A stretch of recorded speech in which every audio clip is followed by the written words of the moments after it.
uma cerveja, hein? You talking to me?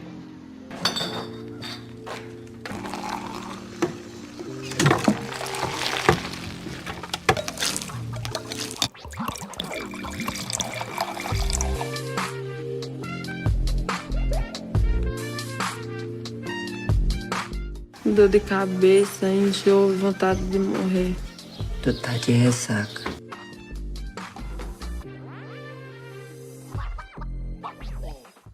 Olá, gente! Bem-vindos ao Cinebar. Eu sou a Ana. Olá, e eu sou a Juliana e estamos no nosso terceiro episódio, quem diria? Quem diria, quase que não sai.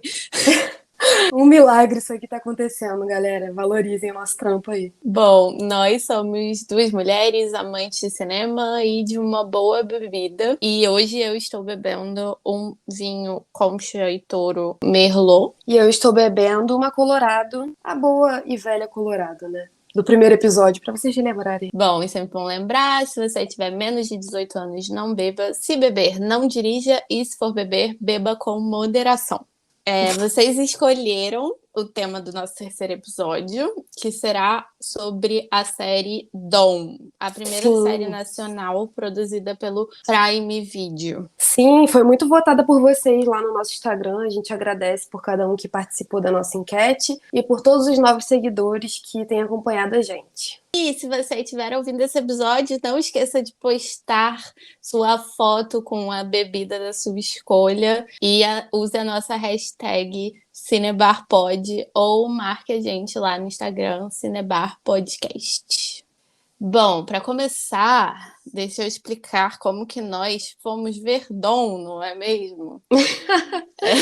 É uma boa história, é uma boa história. Eu diria que talvez seja melhor do que a série Dom. Bom, no dia que a gente foi gravar o episódio do caso Evandro, eu tinha começado a assistir Dom. E eu fui criticar a série pra Juliana, porque eu sou o tipo de pessoa que não consegue terminar uma série, a não ser em alguns poucos casos. Então eu fui desabafar, porque eu tinha que terminar de assistir, mas eu não tava gostando.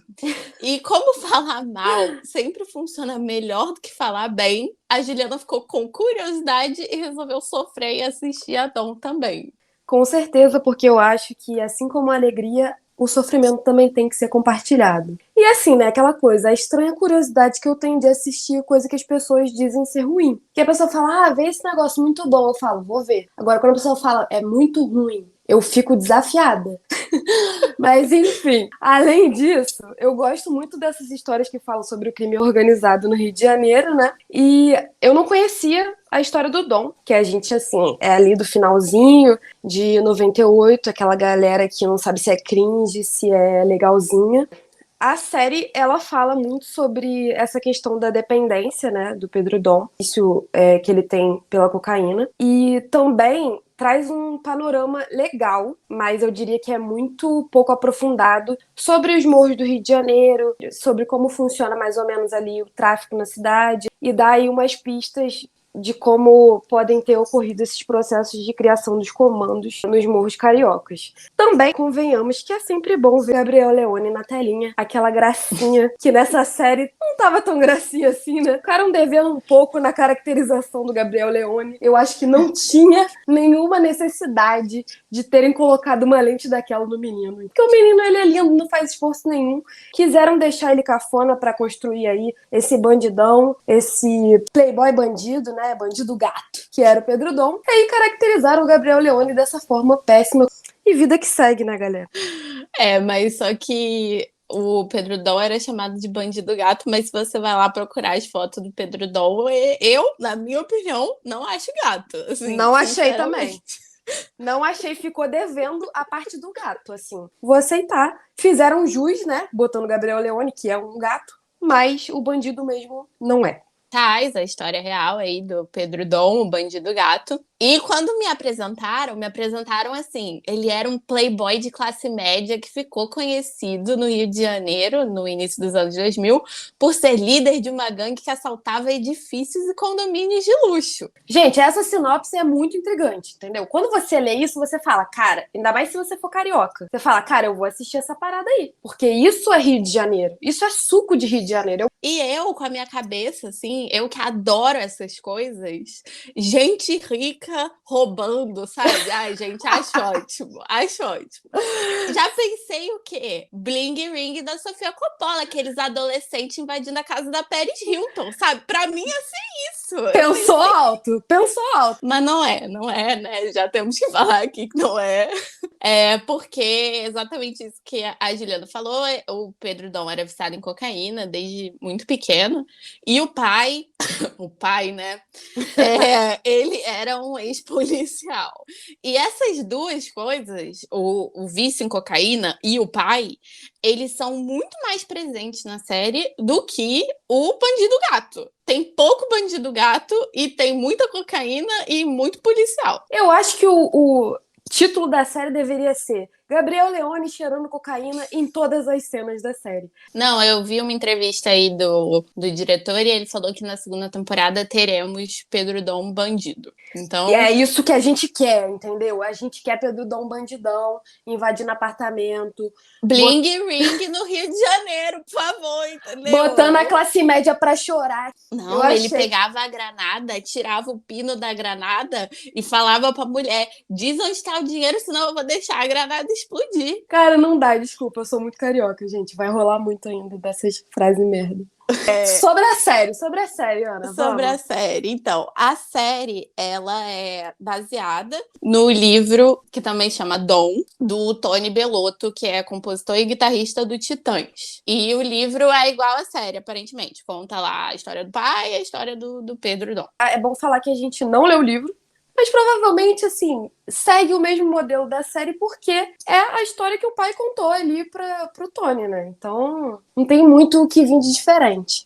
Exatamente. E, eu não li, não pretendo ler, não. Também não tô pretendendo comprar esse livro. Mas, para quem se interessar, é um livro do Tony Bellotto. E o diretor é o Breno Silveira, que ficou muito conhecido neste país por ter feito Dois Filhos de Francisco, mas também dirigiu os filmes Era Uma Vez, Gonzaga de Pai para Filho e Entre Irmãs, e a série Um Contra Todos, que nós não assistimos, mas parece ter o estilo de Dom, porque também é uma série policial e tudo mais, e parece ter mais bandidagem em Um Contra Todos do que em Dom, no caso. Que tá fácil, né? E aí tem a história de como eles conheceram o pai do Pedro, que bateu lá na porta da produtora do Breno, né, do diretor, e exigiu falar com ele, porque ele queria contar a história. E várias pessoas tentaram entrevistar o pai do Dom, mas todo mundo achava ele muito difícil, até que o Tony Bellotto teve paciência para ouvir esse homem. E aí tem uma entrevista deles dois contando isso no YouTube da Companhia das Letras, se vocês quiserem ouvir, conta todos esses bastidores e de como o pai do Dom era uma pessoa muito chata e difícil, ninguém suportava até chegar o Tony Bellotto. E é isso, né, gente? É uma série de drama, crime. O ator, como a Juliana já disse, é o Gabriel Leone, que é gato, mas tá esquisito na série, porque o Pedro Dom também era meio esquisito. E o pai do Pedro Dom é o Flávio Tolesani, que eu não conhecia, e a mãe é a Marisa, e a atriz faz a Laila Garim, que eu conheci de alguns filmes, mas eu não vou lembrar agora quais. Eu acho que ela fez 3%. Ela fez 3%, eu lembro de 3%. Ela fez alguns filmes também, mas agora eu não tô lembrando, não. Então, agora que a série está apresentada, nós já fizemos alguns comentários, né? Avaliações prévias. Nós vamos agora falar mais críticas. Então, gente, como a gente já disse aqui, é baseado numa história real. Sempre que alguma coisa é baseada numa história real, a gente tem que lembrar que não é a história. Ela é baseada na história, porque muita gente leva a sério esse negócio de, né? Ah, mas é a história real. Não é. E nesse caso não é mesmo, porque é literalmente a história que o pai do Dom contou pro Tony Bellotto. Então você tem, assim, o Dom já tinha morrido, O pai foi lá contar a história pro Tony Bellotto. Então você não tem a versão do Dom da história dele. Você tem a versão do pai dele. Você já pensou como seria a história da sua vida se seu pai contasse? Então, vamos refletir. É uma boa reflexão, assim. Mas é isso, sabe, que a Ana trouxe. É uma questão de narrativa mesmo, que é construída ali, que o pai tinha sobre a parada, um pouco mistificada e até heróica demais em relação à figura dele. Mas é uma narrativa, ainda assim, que só escuta um dos lados da história. E não escuta o principal agente, que é o Pedro Dom. Exato. E, enfim, o Tony Bellotto disse que escutou uma pessoa que era ligada ao Dom, na época que ele já era bandido. Mas, assim, você ouvir uma pessoa, sabe, não é muita coisa, né, gente? Cá entre nós. Então, tem que tomar cuidado aí, é uma narrativa, não é a história real de tudo que aconteceu. E, assim, cada um lembra da sua história como quer. E dá pra ver que o Vitor, o pai do Dom, lembrava da dele, assim, ele é o herói da vida dele, sabe? Se não fosse por ele, olha... Ele é o protagonista, eu diria, até mais do que o Dom, né? Ele constrói essa importância aí na vida do Pedro que chega a doer um pouco os olhos aí pro espectador. É bem problemático, assim. Pois é. E, assim, é isso. Tem... O diretor falou que tudo que é absurdo na série aconteceu de verdade. Mas será, gente? Assim, se você contasse a história da sua vida, você não ia dar uma aumentada em umas situações? Eu acho que a gente sempre dá uma floreada. Então você pensa, o cara tá indo lá contar a narrativa dele, que já passa pela ótica ali dele, pelos valores policialescos do pai. Então, muito provavelmente, isso vai ser deturpado. Não tem como. Porque tem muita coisa que é o Dom que passa, né? Tem momentos ali que nitidamente o pai não estava presente. Então, como que ele pode falar sobre aquilo? Como que isso aconteceu? Quem ele ouviu daqueles momentos ali dos assaltos? É coisa que ele tirou de reportagem, coisa que ele dividia com o filho. Não dá pra saber até que ponto é real e até que ponto ele foi juntando coisas pra construir essa narrativa dele, né? Eu acho que tem algumas cenas, principalmente as do assalto, devem ter vindo mais reportagem. Porque, por exemplo, eu sou curiosa, eu fui procurar no Google, obviamente, né? E, assim, tem uma das cenas mais no episódio final, que se passa numa boate, que era a Help, em Copacabana, né? Que fechou faz muito tempo. E aquilo aconteceu mesmo. Saiu notícia no jornal e tudo. Então, tem coisas que tem notícia de jornal. Mas tem coisas que não, né? E é isso, assim. Tem uma controvérsia aí que a gente vai falar mais pra frente. Mas é sempre importante pensar que coisas baseadas em fatos reais são construção de narrativa. E aí, um exemplo disso é aquele filme que ganhou o Oscar em 2018, que se chama Green Book, que é um filme que eu não gosto, particularmente. E ele é inspirado na história supostamente real da amizade entre o pianista Don Shirley e o motorista dele, que era o Vallelonga, durante uma viagem em 62, no auge do racismo nos Estados Unidos. E o Don Shirley era um pianista negro. E a família do Don Shirley nunca foi contactada pelos produtores desse filme. A história veio toda do motorista italiano, sabe? Então, assim, é complicado. É sempre importante dar uma pesquisada. Tipo, por que não tem tanto filme sobre os Beatles, por exemplo? Porque o Paul McCartney tá vivo, né? O Paul McCartney vai dar um escândalo. Então, assim, quando você faz um filme baseado numa história real, eu tenho muito problema com cinebiografia, né? Então... Você sempre tem que pensar que é tudo uma construção de narrativa mesmo. Sim.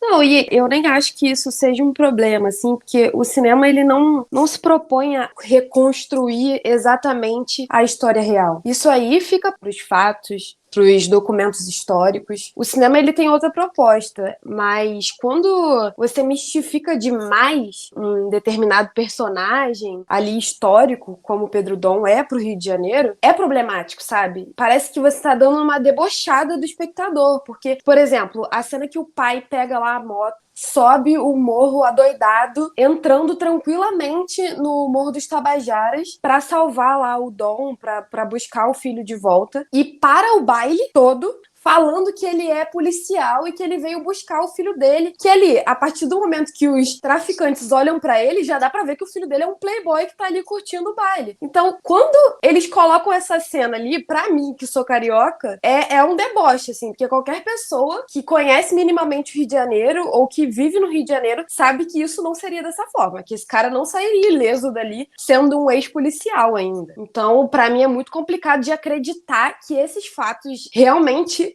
tenham acontecido. Eu não sei, cara. A gente sabe que nos anos 2000, ali no início dos anos 2000, a violência do Rio de Janeiro, ela só estava crescente. Em muitos aspectos, até mais exacerbada. Como que esse cara vai chegar lá e nada vai acontecer e ele vai levar o filho dele pra casa tranquilamente, sem nenhum revés? Cara, eu não consigo nem não rir, porque assim, pra mim é ridículo. Essa cena toda ainda tem a famosa geografia criativa, né? Porque ele sai do apartamento dele em Copacabana pra ir buscar o filho no Morro dos Tabajaras, que é em Copacabana. Ele passa pela praia de Copacabana, porque aparece o Copacabana Palace, ele de moto e o Copacabana Palace atrás dele. E depois ele entra no túnel que vai pro Rio Sul. Gente, quem é do Rio sabe que você não passa pelo túnel que vai pro Rio Sul pra ir pro Morro dos Tabajaras se você mora em Copacabana, entendeu? Não Por isso que eu falo. É um deboche com a nossa cara, entendeu? Faltou um estudo geográfico do Rio de Janeiro. Assim, eu não sei. O Gabriel Leone, ele é carioca. Mas eu acho que a equipe técnica, a equipe que faz o estudo ali de como vai construir o enredo, as coisas, faltou um estudo geográfico nessa parada aí. Porque não é possível que precise deturpar tanto o caminho de ida até o Morro dos Tabajaras. Por quê? Pra mim não faz sentido, sabe? Eles não vão saber mesmo, então bota qualquer coisa aí. Pra mim parece isso. Só que a gente que nasceu no Rio de Janeiro, a gente sabe cada canto, cada esquina, cada beco dessa cidade. Então, pelo amor de Deus, né, gente? Faltou um aprofundamento. É o que eu e a Ana a gente estava conversando mais cedo. A série segue um modelo genérico. Das produções aí de streaming, Netflix, poderia ser muito bem gravada em qualquer lugar do mundo. Com uns toquezinhos de brasilidade. Tem um pôster ali da Furacão. Tem mais o quê? Tem uns negócios aí de brasilidade. Tem a camisa do Brasil. Tem a camisa do Brasil. Tem o futebol, né? Tem várias coisas. Tem, mas café, futebol, etc. Cara, mas assim, aquela coisa, né, pra resumir o que é o Brasilzão mesmo pro gringo ver. Não tem samba, não tem samba. Não tem samba, mas tem o funk, que é a modernização do tem samba, funk, né? Verdade. Pros gringos aí, né? Agora os gringos trocaram o samba pelo funk. Então, é isso. Tem um toque do carioca, né? Mas totalmente genérica. A estética é totalmente genérica. Poderia muito bem migrar essa história pra um outro personagem em qualquer outro país. Facilmente. Troca aí as brasilidades por outros pontos de outros países e a gente faz uma série em outro lugar. A gente tem muitos bons exemplos de filmes que falam sobre a criminalidade no Rio de Janeiro. Cidade de Deus tá aí pra falar. Então, assim, por quê? Por que construir um bagulho tão genérico? A gente sabe que é uma série de streaming e tudo mais, mas não sei, pra mim ficou a desejar. Ficou mesmo. E não, isso é verdade. É uma série completamente genérica. Poderia se passar em qualquer outro lugar do mundo se fosse trocar as brasilidades. E assim, a coisa que eu mais reclamei pra Juliana, quando eu reclamei que ela foi assistir, e que eu acho que todo mundo que assistiu tem que concordar, que é a história paralela do pai, gente. Porque aquilo ali é insuportável, não faz sentido nenhum, entendeu? Assim, eu entendi o sentido no final das contas. Mas, sabe, tem o segundo episódio, que é o Dom com a Jasmine, né? Uma das namoradas dele, né? Porque tem um trisal ali no negócio. Que é interpretada pela Raquel Villar. Cara, desculpa te atrapalhar, mas sempre que falam de trisal, eu lembro da Ingrid do De Férias com o Ex. Então, mas antes dele montar o trisal, ele ficava só com a Jasmine. E, paralelamente ao Dom transando com a Jasmine, você tem o pai do Dom transando com uma completa desconhecida na Bahia, que não faz nenhum sentido pra história, porque aquela mulher não volta a aparecer. Aquela mulher apareceu ali e nunca mais apareceu. Ou seja, ela era desnecessária pra história. Totalmente. Sabe? A gente até elogia a presença dela, ela é uma atriz belíssima e tudo mais, tem um bom espanhol, mas ela Não tinha por que tá ali. Sabe, os 30 primeiros minutos do segundo episódio de Dom, eles não levam a lugar nenhum. E é muito difícil, porque se você faz uma série que todo episódio tem 50 minutos, cara, tem que prender a pessoa. E se não vai levar a lugar nenhum, e eu juro que eu pensei, pô, será que essa daí é a mãe do Dom, né? Sei lá. E não era a mãe do Dom, não era ninguém.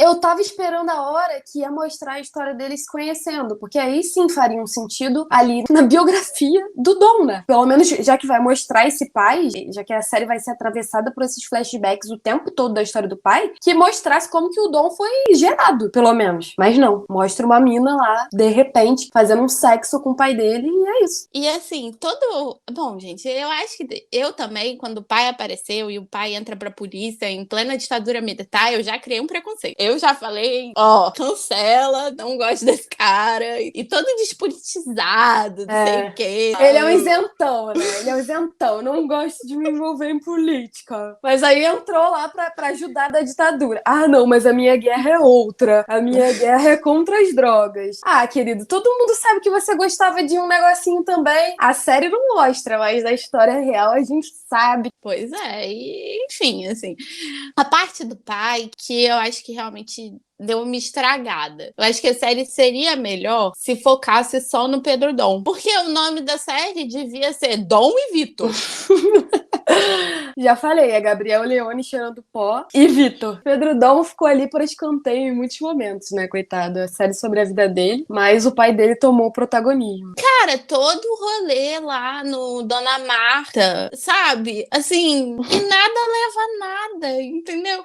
Porque se o Ribeiro, que era o chefão lá da Santa Marta, que é interpretado pelo Fábio Lago, que inclusive tá bem, eu gosto muito do Fábio Lago. Eu adoro também. Fábio Eu Lago fiquei é maravilhoso. feliz quando ele apareceu, eu falei, pô, Fábio Lago, ótimo, Vai dar uma salvada nisso aí, porque ele sabe fazer bandido. Isso a gente sabe. Mas todo aquele negócio não tem nenhuma conexão com a história, no final das contas. Aí, na minha opinião, o que acontece? Você tem a história do pai, do Pedro Dom, pra ter uma coisa meio assim, nada é bem e mal, é tudo meio cinza, sabe? Porque você vê que o próprio pai do Dom também não era uma pessoa boazinha. Ele não era, ele era uma pessoa super complicada, cheia dos problemas, tanto que assim, eu não gostei do pai do Dom. Eu, inclusive, preferi o Dom. Eu tô até triste que o Dom vai lá assaltar a madame com uma granada na mão e ameaçar o filho da madame, porque eu olhei e falei, pô, o Dom até que não matou ninguém. Inclusive, é importante frisar que o Dom nunca matou uma pessoa. Olha só que coisa, ele só roubava os ricos.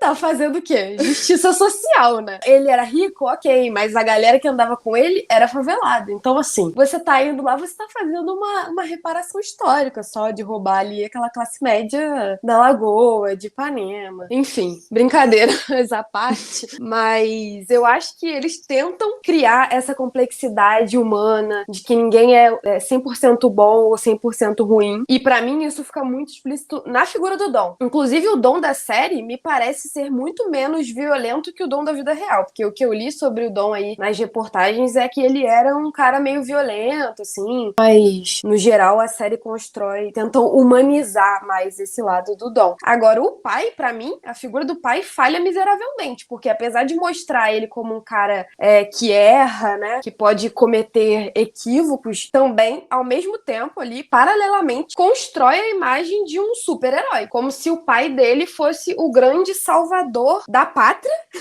né, porque ele tá lutando ali contra as drogas, e da vida do Dom. Então, assim, eu acho que ficou devendo um pouco trazer essa complexidade do pai de uma forma melhor. Já que vamos falar do Vitor, já que o Vitor vai ter tanto protagonismo assim na série, então vamos construir um personagem melhor, eu não sei. Pra mim, eu não gostei, esse personagem me incomoda. E o Vitor jovem, então, sei lá, eu me incomodo com o Vitor jovem, com o Vitor velho. O Vitor, de modo geral, ele é um incômodo, né? Todas as gerações. Não devia nem estar ali, o Vitor.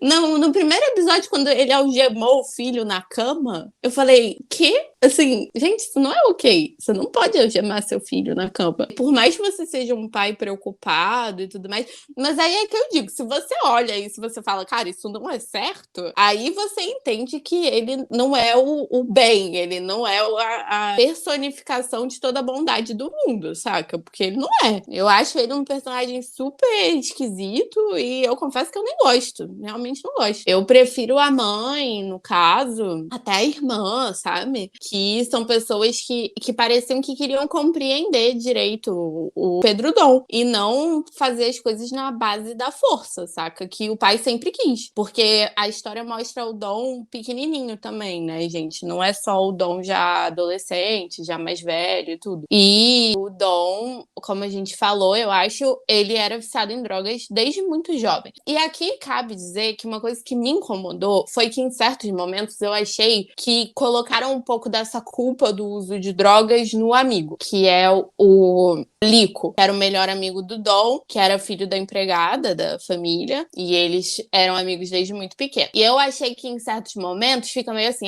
foi o Lico que apresentou as drogas pro Dom. E que aí a narrativa do pai, que é importante a gente frisar de novo, porque quem contou a história foi o pai. Então, eu acho que na cabeça do pai, inclusive mostra ele confrontando a empregada na série, né, falando que é culpa dela, porque é o filho dela, não sei o que, lá. E ele acha que foi o melhor amigo que foi o culpado pelo vício de drogas do Dom, né? Não, e assim, a série constrói isso. Ela deixa claro, porque no momento que mostra lá, o Dom começou a usar droga mais ou menos por uns 9 anos, assim, né, que diz nas reportagens. Apesar daquele menino que faz ele ter mais de 9 anos, com certeza. Mas fala que foi o Lico que levou a droga pra ele experimentar. A série fala isso claramente. É muito problemático, né, você pegar um menino negro, pobre, favelado, que é amigo desse garotinho playboy aí, né, da Zona Sul, e você resume todas as complexidades, todas as culpas naquela figura, que é o que a sociedade já vem fazendo há muitos anos. Então, pra mim, nesse sentido, ela traz poucas problematizações.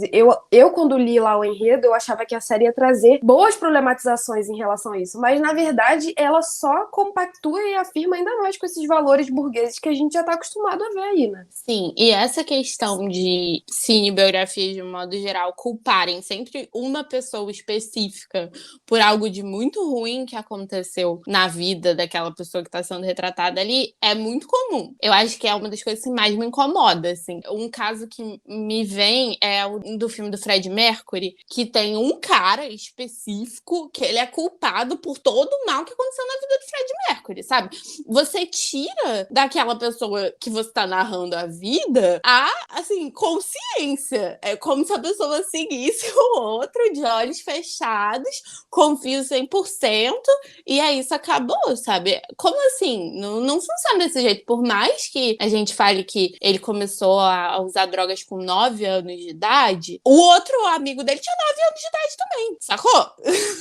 Eu acho que é isso, sabe? É tirar a humanidade do personagem. A série, ela até tenta fazer isso em alguns momentos, né? Complexificar algumas situações. Mas, no geral, ela cai no mesmo enredo, senso comum dessas coisas aí de cinebiografia que a gente vê, de que é a necessidade de encontrar um culpado. Tem que ter um culpado para aquilo ter acontecido. E não se explica simplesmente pela pessoa ter problemas pessoais, problemas familiares que levaram ela a chegar àquela situação. Não, tem sempre um grande culpado. Pois é. E é isso, nesse caso é o Lico, que é o grande culpado. E é horrível, gente, assim. Inclusive, aquela cena do Lico sofrendo racismo numa galeria em Copacabana é um negócio desproposital, cá entre nós, né, Juliana? Porque é um absurdo a situação. E você fica assim, gente, é outra coisa que também nem cabia direito dentro dessa narrativa dessa série, sabe? Porque é isso, às vezes tenta complexificar complexificar uma coisa que não complexificou a série inteira. Aí chega num momento que complexifica e é meio pra causar peninha no espectador, sabe? E parece que é necessidade de jogar uma pauta, assim, né? Pô, a gente não falou nada sobre isso, temos que falar. É um menino negro, a gente tem que falar de racismo e tal. Só que eu acho que isso tem que acontecer mesmo. Só que quando você vem construindo toda uma imagem de culpa em cima daquele menino, toda uma certa rejeição do espectador em relação a ele com a amizade com o Dom, e aí do nada você taca uma cena em que ele tá sofrendo racismo, pra mim é essa tentativa de tentar complexificar e não conseguir. Bom, acho que agora vamos aos spoilers, né? Chegou a hora. Chegou a hora dos spoilers. I am so much happier now that I'm dead. Marcelina, você vem pra casa agora, não ataca minha desritimia.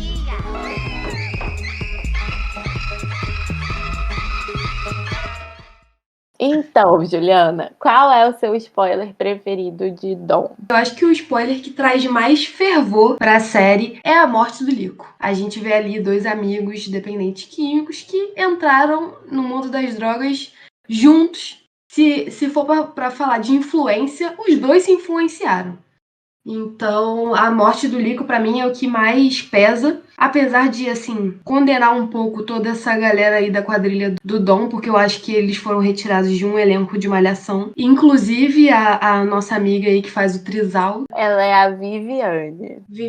Essa menina Isabela Santoni. Isabela Santoni, isso aí, que fazia uma lutadora em Malhação, e ela transportou a interpretação que ela fez em Malhação para fazer uma bandida 157 na série Dom. Então, fica aí a minha crítica a esse elenco escolhido, mas o meu spoiler favorito aí é a morte dele. Não, eu acho que a morte do Lico dá uma certa reviravolta ali, né? Porque depois que ele morre, a gente realmente tem a noção de o quão cedo o Dom começou a usar drogas, porque aí vem aquele episódio que é o episódio flashback, né? Em que o Dom foi parar até na FEBEM, que o pai não quis pagar a propina.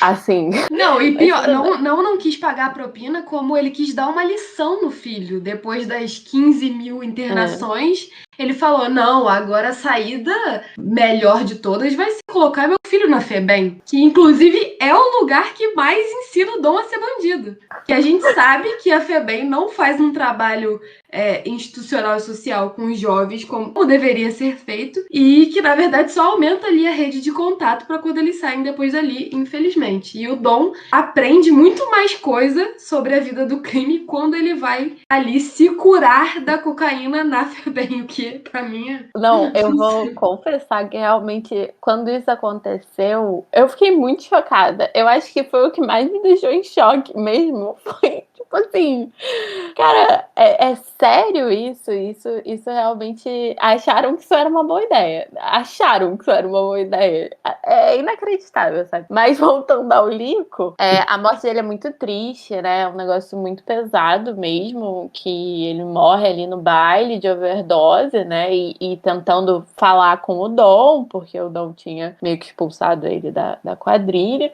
Mas só que eu achei aí coisas que a série peca, né? Tem uma certa controvérsia, porque no começo da série, o Lico é o amigo que fica falando, Dom, tu tá cheirando demais. Dom, você tá cheirando demais, isso aqui, lá. E aí, de repente, o Lico é o amigo que morre de overdose. E isso, pra mim, ficou meio assim, pô, tudo bem, o cara usava cocaína e tudo mais, mas, sabe, ele era o que queria, que falava pro Dom parar de cheirar um pouquinho e curtir a vida normal dele, ficar lá com o trisal, e ele se volta lá pras drogas quando o Dom expulsa ele da quadrilha, né? Porque, às vezes, parece, e isso aconteceu com o caso da irmã do Dom, por exemplo, que na vida real o Dom tinha duas irmãs. A série faz só uma. E parece que juntam muitos personagens em um só, né? Então o Lico, ele é tudo, sabe? As únicas personagens que são duas diferentes é as duas meninas do trisal. Mas, assim, o Lico, ele parece ser muitas pessoas. Porque ele tem muitos papéis na vida do Dom, sabe? Então fica meio confuso, assim. Mas eu acho a morte ali bem feita, toca quem tá vendo, né? Fica meio abalado e tudo mais. Porque o Gabriel Leone, ele é um bom ator. Então, quando ele fica ali mal porque o melhor amigo morreu na frente dele, você fica tocado com aquilo.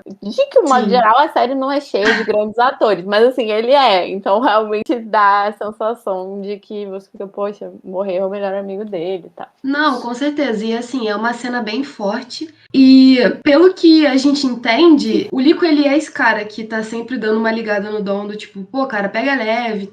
Por mais que eles tenham começado juntos ali no mundo da droga. Mas eu acho que essa overdose vem ali num momento de decepção, onde ele é expulso do grupo, né? Porque ele realmente é um cara que não tem estratégia, não tem controle pra trabalhar ali com a galera. Porque, pô, ele, pra mim, a melhor cena é a cena que eles invadem a casa e ele bota lá um sonzão altão pra tocar e começa a dançar, curtir no meio do assalto. Então, assim, nitidamente ele não tem responsabilidade. E ele, com certeza, não conseguiria ficar no grupo. Mas aí vem essa desilusão, essa decepção, e ele decide se afundar nas drogas, né? Me parece uma história que, sei lá, meus pais me contariam pra eu não usar drogas. Então, eu acho que fica um pouco exagerado e não tão realista, sabe? A gente sabe que não é assim, da forma como eles tentam romantizar o crime e a violência, que elas têm um terreno sólido, assim, pra se pisar mesmo, e que não funciona assim. É a melhor parte, é o melhor spoiler. A cena é super dramática, você tá envolvido ali na relação dos amigos, eles são super ligados, então você sente. Te cativa, mas faltou um pouco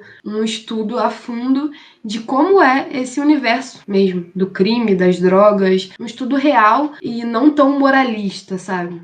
Eu acho que aí, nesse sentido, o que é bom em relação às drogas é quando, depois da morte do Liko, que o Dom vai para aquela reabilitação, e quando ele volta para o Rio, né, ele vai encontrar o Trizal e tem a personificação do bem e a do mal, né, porque a Jasmine é a boazinha, que fica falando para ele, não vamos usar, não sei o que, tudo bem, você tá limpo, não usa e tudo mais, e a Carolina Dickman, que é a Viviane, ela fala, usa, né, e tudo, e incentiva ali ele a usar. E ele acaba usando cocaína, ele acaba tendo uma recaída. Essa representação em si, tirando a coisa do bem e do mal, que eu acho que funciona mais como o anjinho e o demônio no ombro dele, eu acho boa, porque mostra que por mais que ele tenha ido pra reabilitação, e ele tenha se reabilitado, né, porque é um tratamento que tem que ser contínuo. E que sempre pode ter uma recaída, né? E depois que ele tem a recaída, ele volta, né? A ficar limpo. E o pai dá aquela barraca na praia pra ele. Ai, gente, é muito engraçado aquela barraca na praia. Não, e assim, o Dom, ele é super um visionário, assim, né? Ele começa a fazer contas de quanto ele vai lucrar. Primeiro, quanto que ele vai lucrar se ele começar a vender morangos. E aí, numa conversa com o pai, eles transportam isso pra quando ele abrir uma barraca. E o pai vai lá e compra uma barraca, assim, tipo... Cara, ele é uma figura privilegiada. E sim, pra você ver que o universo de um dependente químico é muito mais complexo do que isso. Não é só a questão da oportunidade, porque a oportunidade o Pedro teve muita. Tem toda uma estrutura familiar ali por trás, tem toda uma questão das relações de amizade também que ele tinha, que é isso que a Ana falou. Uma, apesar de estar ali também com ele no vício, orientava, e a outra meio que dava uma instigada. Então, é muito mais a fundo o problema, sabe? E essas recaídas, é a mesma coisa de um tratamento psicológico. Se você não der continuidade, você regride. É normal. A gente tá o tempo todo sujeito às intervenções sociais e às coisas que nos cercam que vão fazer com que em determinados momentos a gente recaia mesmo. É normal. Então, eu gosto dessa parte da série também, porque eu acho que ela é bem realista nesse sentido de mostrar que, olha, ele tá ali, ele vai pra reabilitação, volta e recai de novo. E a gente fica assim, pelo amor de Deus, menino, toma juízo, vai fazer alguma coisa com sua vida, seu pai tá aí se endividando, tua mãe já vendeu apartamento, tá tendo que ir pra Brasília pra pagar sequestro seu. Sabe, você tá fazendo uma merda na vida da sua família e você não toma jeito. Sim, e outro ponto que eu acho positivo é a corrupção policial. Não na parte do pai dele, porque como a gente já falou aqui, a parte do pai dele, por mim, pode tirar que não importa. Inclusive, se você não viu Dom e você for ver Dom, ignora a parte do pai. Não tem importância nenhuma. Vai fazer diferença nenhuma na sua vida, então pode ignorar.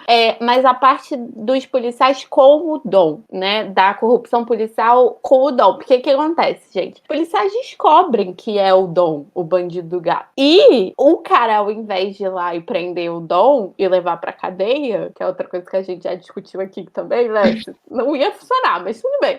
Ao invés dele fazer o que chama-se justiça no Brasil, ele pede o quê? Propina pro Dom. E o Dom começa a pagar lá a propina pros policiais. Então eu achei isso bem feito também, sabe? De mostrar que a polícia sabia que era ele. E ao invés da polícia fazer o que seria correto, sei lá, né? Ela vai lá e pede propina. E que, assim, não só no Rio de Janeiro, mas pra quem é do Rio de Janeiro, olha, isso não foi nenhuma novidade. Eu gosto muito disso em Dom, porque ele fala de muitos primórdios ali do crime no Rio de Janeiro. E esse ponto explica muita coisa sobre o processo de formação das milícias, que é essa coisa da propina para os policiais militares. Então, você consegue entender ali muitos pequenos processos que foram acontecendo no Rio de Janeiro a partir dos anos 2000. E foi o que me chamou a atenção e o que me levou a ver a série. Então, assim, eu acho muito interessante que eles tragam essas coisas pra gente refletir mesmo sobre essas questões, tanto da dependência química quanto da corrupção nas corporações policiais aí, que a gente sabe que tem, não é novidade nenhuma. Como a Ana falou, quem é do Rio de Janeiro, então, tá acostumadíssimo com polícia subindo no morro pra pedir arrego. É isso. Como fazer uma série no Rio de Janeiro sobre um dos maiores bandidos sem falar sobre essas questões? Não teria como. Então, eu acho bom que a série, mesmo seguindo todos esses moldes que a gente criticou, traga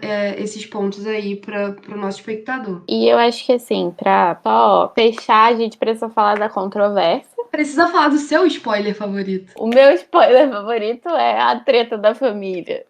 Não, a gravidez. Ah, a gravidez? Sim, o Dom tem um filho, não. ele deixa um herdeiro. Ah, isso daí. Eu aquela induzindo, né? Qual é o seu spoiler favorito? Gente, mais do que normal, né? Porque cá entre nós, eu fico até surpresa que ele só engravidou uma ou quando engravidou a outra, mas tudo bem. A Jasmine, que é a boazinha, fica grávida do Dom, e ela teve o filho, né, gente?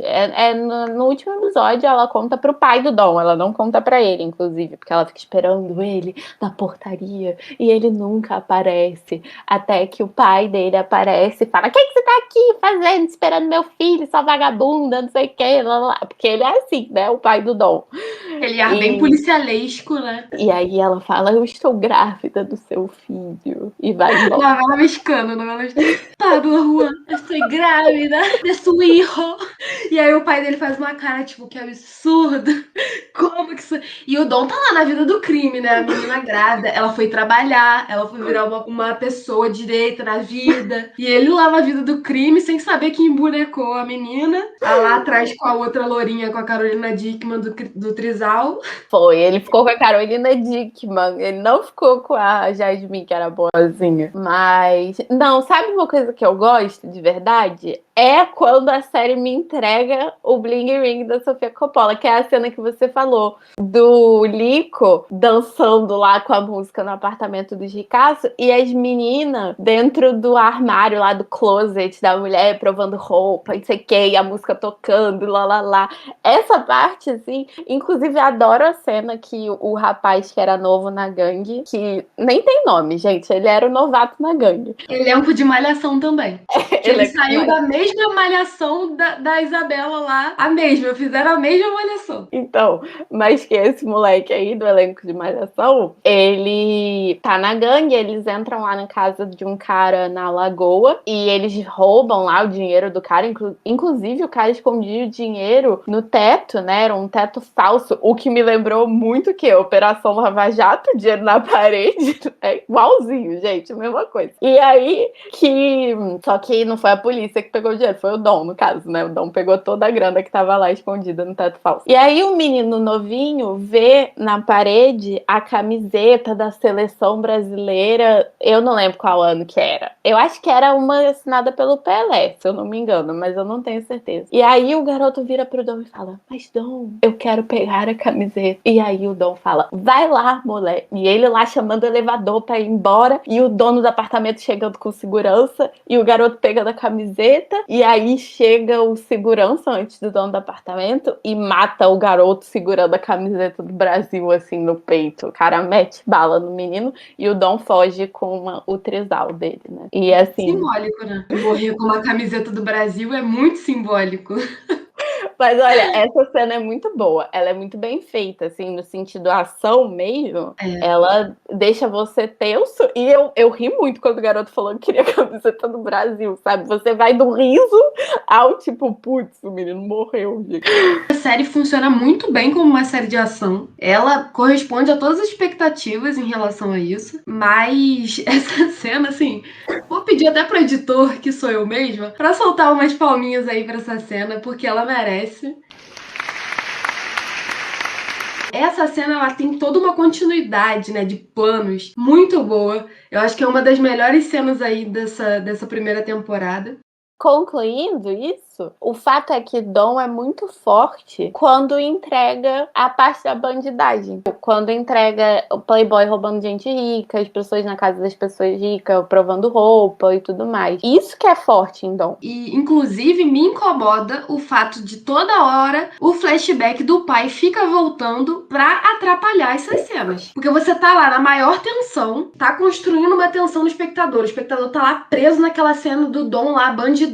Vai lá, meu parceiro, pega sua camisa, vai brincar. E aí corta pra uma cena do pai fazendo qualquer coisa que não me interessa. E a minha crítica aí é esses flashbacks do pai que atrapalham pra mim a ação da série. E aí, falando do pai, vamos então à treta da família, não é mesmo? Porque recentemente, Juliana me mandou a filha, uma das filhas, porque são duas, né? A irmã do Dom, filha do Vitor e da Marisa. Na verdade, eu nem sei se o nome da mãe do Dom é Marisa mesmo, mas eu não sei se na vida real é, mas, bom, a mãe do Dom e essa filha, elas eram contra fazer a série. Aparentemente, ninguém entrou em contato com ela, porque só ouviram a narrativa por parte do pai e da outra filha que era mais ligada ao pai. Então a gente já tem um problema aí, né? E a filha, na carta dela, descreve realmente que o pai era uma pessoa agressiva, né? Que batia na mãe e tudo. Assim, eu acho que se você viu a série,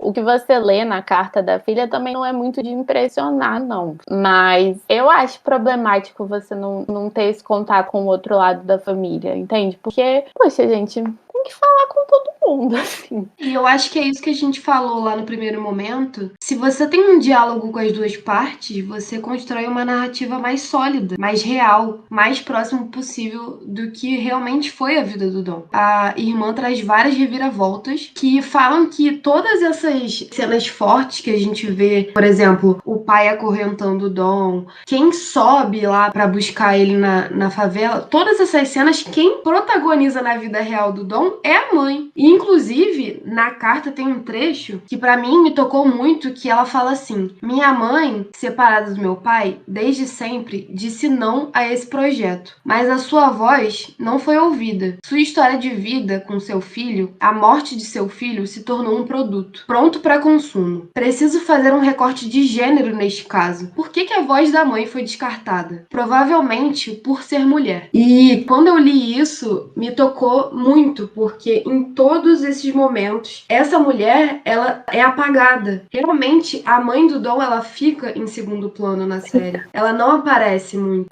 O pai dá a justificativa de que ela não aparece porque ele quis respeitar a imagem dela, mas ao mesmo tempo, essa mulher não tem voz, como também não teve voz sobre querer ou não que a vida do filho se tornasse um espetáculo, um entretenimento. Então, quando eu e a Ana, a gente viu a série, a gente já ficou super incomodada com essa figura do pai. E quando a gente lê a carta, muita coisa passa a fazer sentido. E tem situações, assim, que eu lembro da série, por exemplo, quando o pai do Dom chega pra confrontar a mãe do Lico dentro da casa da mãe do Dom, porque ela ainda era empregada da mãe do Dom. E a mãe do Dom protege a mãe mãe do Lico, no caso. Então, era uma personagem que tinha muita coisa pra explorar. Imagina se tivessem conversado com ela. A mãe do Lico deve estar viva também. E não foi uma pessoa que foi ouvida pra série. Não parece que foi, pelo menos, porque você não tem esse lado da história, sabe? Então você tem todas as vozes femininas não foram escutadas. Você não tem, assim. Eu fui ver Dom e eu acho que, inclusive, um dos meus maiores incômodos é que eu vejo muito pouca série com um personagem principal homem. E não é uma escolha, sabe? Mas é porque muitas vezes não me interessa, sabe? Porque não é uma coisa que eu me identifico, que me dá vontade de assistir. Eu prefiro ver séries com mulheres. E quando eu fui ver Dom, eu não vi uma série com um personagem principal masculino há muito tempo. Então eu acho que isso foi me gerando um incômodo, porque aquela masculinidade, principalmente a do pai, porque a do pai é a pior, é a mais tóxica de todas. E você fica vendo aquilo e aquele cara se fazendo de herói. O incômodo que eu senti, que eu passei pra Juliana, que fez a Juliana ver a série também, é isso, foi todo lá descrito na carta da irmã do Dom. Com certeza, é aquela masculinidade que a gente foge, assim, em qualquer produção audiovisual. O fato da narrativa que predomina ser a narrativa do pai, você vê que todas as mulheres que estão ali compondo o elenco são, de certa forma, silenciadas. Tanto a empregada, que é a amiga da família, tanto a mãe, quanto a própria irmã. A irmã do Dom, ela é totalmente silenciada pelo pai. Ela não tem nenhuma importância na vida do pai, e isso fica muito claro. Então, isso me incomoda um pouco, sabe? Como essas personagens pouco aparecem, como a vida delas pouco importa. Sim, tem uma cena quando ele sai da reabilitação, que quem busca ele pra levar pra casa é a mãe. E o pai chega no lugar da reabilitação e fica muito bravo, porque ele achou que ele que ia buscar o Dom e levar pra casa. E é uma cena que é tão absurda. Por que você tá bravo porque a mãe dele foi buscar? Que ridículo isso. A relação do Dom com a mãe, que parecia ser uma relação muito mais amorosa do que a com o pai, não tá em foco em momento algum. Porque mostra o Dom escrevendo carta pro pai, oi pai, não sei o quê, mas não mostra ele escrevendo pra mãe. Só a relação dele com o pai. E a mãe dava um voto de confiança pra ele. Ela sempre acreditava que o filho poderia sair daquela situação. E o pai não. O pai nunca acreditou nele de verdade. Sempre tinha uma desconfiança. Então, por que não se aprofundar nisso? Por que não mostrar mais a fundo uma relação entre mãe e filho? Pois é, e eu acho a justificativa do Breno, porque o Breno escreveu uma carta de resposta, né? Eu achei a justificativa muito fraca de falar que eles estavam respeitando o Vitor, que já morreu, o pai do Dom. O Vitor sempre quis proteger a ex-mulher de tudo e eles não entraram em contato por causa disso. Bobagem, sabe? Que justificativa fraca, porque aí é isso, você pega a fala de um homem e não vai nem falar com a mulher sobre o que ela acha. É um machismo muito enraizado que não faz sentido algum nessa história, porque era só ligar, entendeu? Se ela falasse não e ele quisesse continuar com o projeto, ele dava os pulos dele, mas nem conversar sobre o assunto e pintar também a mãe e a irmã como pessoas que não queriam ter essa história contada. Assim, cada um tem seus motivos pra proteger sua família e pra proteger a história do filho. Mas assim, a família tem o direito de não querer que a história seja contada. E é você lucrar em cima de uma história que é muito dolorosa pra essa família. Porque realmente você tem que ter a escolha se você quer ou não falar sobre isso. Eu acho que era uma coisa mais do quero ter protagonismo. Quero que a minha narrativa sobre a vida do meu filho seja vencedora. Pra mim é uma falta de respeito mesmo em relação à memória da mãe, da irmã. Ele literalmente cagou pro que elas queriam falar ou não falar sobre isso. E acabou. E foi o que foi vendido, e foi o que virou um produto que a gente assistiu, tá aqui comentando. A gente sabe que as coisas seguem uma questão mercadológica que nem vão beneficiar todos da família, porque se fosse, né, ok, a gente tá cedendo aí a história do nosso filho e agora vai beneficiar a gente. Nem é isso. Quando eu e a Ana, a gente tava aqui fazendo o roteiro pra gravar o podcast, a gente falou, cara, a gente vai ter que falar disso. Por mais que vire o momento sério do podcast, né? Porque aqui é um cinebar, a gente quer falar besteira, quer rir, quer beber. Mas a gente também fala de coisa séria e precisamos falar dessas mulheres e do respeito, porque senão não faria sentido a gente estar aqui enquanto duas mulheres fazendo um trabalho sobre cinema e produções audiovisuais e não tocar nesse tema. E assim, eu confesso que O que eu esperava mesmo era que entrasse em contato com essas mulheres pra ouvir essa história por parte delas. E eu sei que isso não vai ser feito, principalmente pelo tom da carta que o Breno soltou. Mas eu acho que era o mínimo. Se essas mulheres entrassem na justiça e impedissem que fizesse uma segunda temporada, por mim, elas estão certas. Vamos defender aí, até porque pra gente essa série não precisava ter se estendido até a segunda temporada. Pra falar da vida do Dom, não precisava ter feito um recorte tão grande do passado. Poderia ter começado ali da vida do Dom entre 2004 e 2005, que é quando ele inicia realmente essa vida no crime, e aí ia fazendo uns resgates da infância e tal.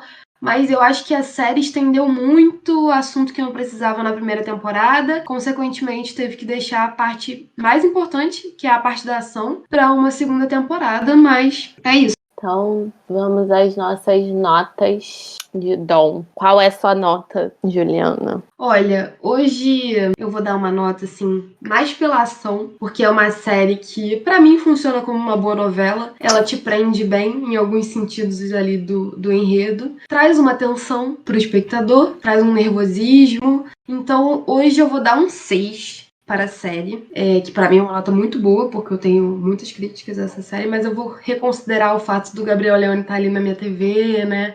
Essas coisas que valem a pena.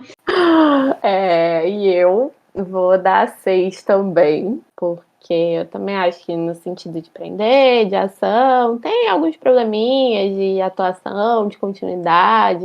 Normal também, né? Não dá pra esperar tanto, assim. Mas eu acho que pra uma primeira produção nacional, do Prime Video, tá bom. É uma boa nota, 6. E a média fica 6, né, gente? Porque a gente não é boa de matemática, mas 6 mais 6 óbvio. dá 6.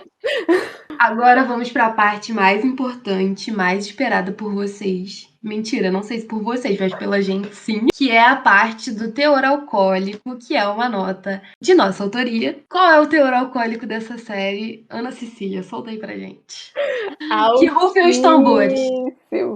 Altíssimo teor alcoólico de Dom. Como disse Juliana, é Gabriel Leone cheirando cocaína a cada 5 minutos. O Vitor bebe uísque a toda hora. Aí o Dom também, né? Uísque, cocaína, sexo tem muito também, né? Várias coisas assim que tem muito. Mas é muito uísque, gente. É uísque demais. Eu fico impressionada. Acho que gastaram muito dinheiro com fake uísque, né? Porque, sinceramente, uma loucura. Então, metade do dinheiro foi pra comprar as bebidas. Eles chegavam na casa dos ricaços e faziam o quê? Bebia uísque. O pai do Dom ficava esperando ele lá em casa e bebia o quê? Uísque, então. E ainda tem os policiais que bebem também, né? Uísque, tô brincando. Tem cerveja na série? Eu nem vi, eu só vi uísque, eu acho. Tem cerveja na cena, pelo menos que eu lembro, deve ter mais. Que ele chama a Jasmine pra tomar uma cerveja no bar. É uma cena bonita. Verdade. Eles estão até, tipo, numa laje, assim, na favela e tal. E aí ele chama ela pra tomar uma cerveja. Primeiro encontro ali pós o baile, a gatinha e tal. Aí eles tomam uma cervejinha. Mas eu acho que tem mais. Pra quem gosta, Dom entrega bastante isso, inclusive sexo, drogas e muita bebida. Quer ver uma série onde as pessoas usam bastante droga? E olha que eu já vi, Transporte, Interdevoid, mas nada supera o constante uso de cocaína em Dom, assim. Eu nunca vi algo tão escancarado, porque eu sabia que a TV tinha um tabu de mostrar pessoas cheirando pó. Mas em Dom, esse tabu foi quebrado. Assim, 90%.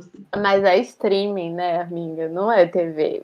A Globo nunca passaria Dom. Globoplay não faria Dom dessa forma. Seria totalmente Muita diferente. droga, é muita droga. Eu só queria comentar que dessa cena do primeiro encontro, ele vira pra galera do bar e fala assim: avisa pro Mauricinho que o Pedro Dom chegou. Um negócio desse. Gente, é muito ridículo, mas é engraçado. Essa frase é tão icônica quanto aquela da Bruna Surfistinha, né? Lá no final do... Cara, é muito bom. E esse Mauricinho, ele me remete à ligação do Pedro Dom com o Playboy, né? Que foi um dos traficantes mais famosos aí do Rio de Janeiro, criador do Amigo dos Amigos, famoso ADA, aí um comando que acabou no Rio de Janeiro, se extinguiu. E ele foi um dos maiores traficantes aí do Morro do Alemão. E começou a vida no crime na quadrilha do Pedro Dom. E eu, como pessoa que tô ali sempre lendo Crime News, que, pô, você morava na zona norte do Rio, vim pra Niterói pra morar do lado do morro, eu gosto sempre de acompanhar o que tá acontecendo. Então, quando eu descobri isso, eu falei, caraca, cara, o crime no Rio de Janeiro não tem limite. Tá todo mundo interligado. É milícia, é comando, é assaltante de luxo. Bom, gente, com isso, eu acho que a gente não falou nem a porcentagem, né? Mas é 100% teor alcoólico de Dom. É 100%, é isso aí. Muito álcool, muita droga, uma loucura. Assim como o podcast é caótico, que a gente tá aqui tentando alcançar o 100% do teor alcoólico, Dom é caótico também, gente. A vida é caótica. Abracem o caos, que é a melhor saída, não tem jeito. É verdade.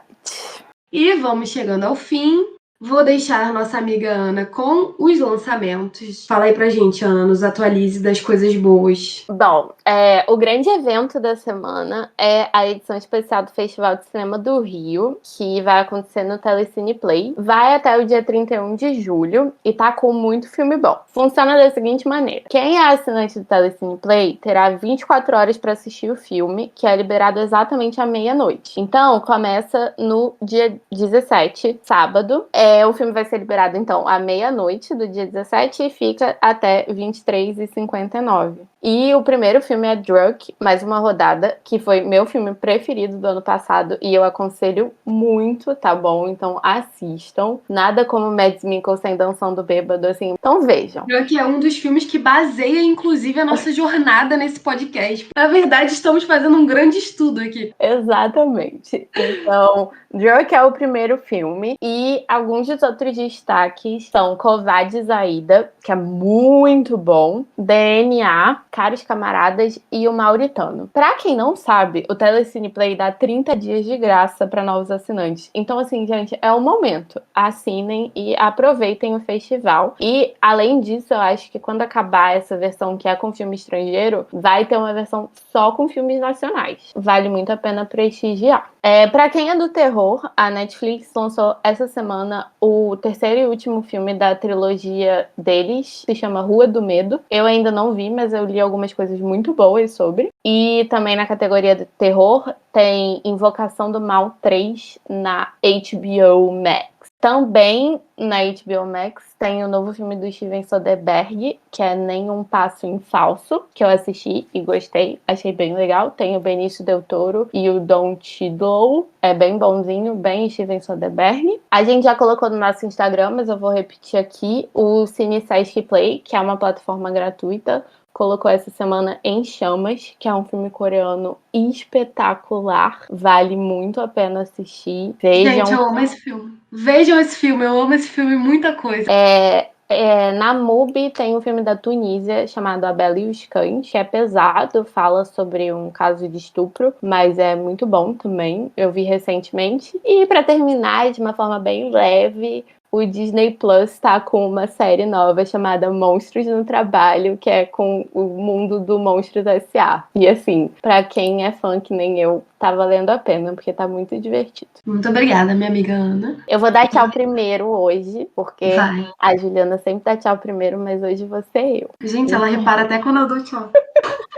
Tchau, gente. Até o próximo episódio. Eu não sei se a gente vai conseguir fazer daqui a 15 dias, porque a gente tá em aula e a gente tá meio pirada no momento. Mas vai sair, porque uma hora sai. Uma hora a gente se organiza e consegue fazer um conteúdo bom pra vocês. Bom, queria agradecer quem teve paciência de chegar até aqui. Obrigada por nos ouvir. Se vocês engajarem, legal, a gente aparece aqui. Se não, vai ser quando a gente tiver vontade de voltar. E fiquem esperando até o próximo episódio. Até o próximo Cinebar.